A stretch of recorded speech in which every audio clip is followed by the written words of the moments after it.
Dahil na-miss kong magluto ng lugaw o kumain, magluluto na lang ako. Ito, bawang, luya, prasong tuwalya ng baka, pitso,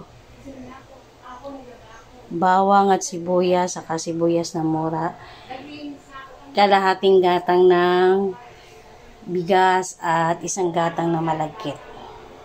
Nag-isa lang ako ng bawang at sibuyas, saka luya, saka yung tuwalya at yung manok.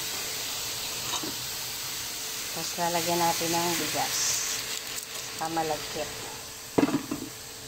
Haluin lang natin siyang mabuti.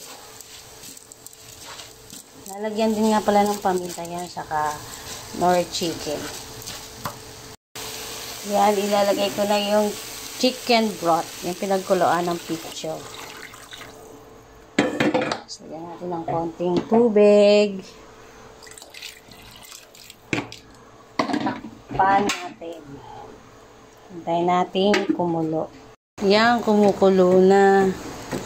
Lalagay ko na yung 2 chicken cube. Pag nagkukulang sa tubig, dagdagan nyo na lang ng tubig para magkasabaw. Ngayon lang natin siyang maluto. Halo-halo lang paminsan-minsan. Yan, malapit nang maluto. Na sibuyas na mura. Wala kasi kaming pamintang durog eh. Kaya crack na lang nilagay ko. Yan, malapit na yung maluto.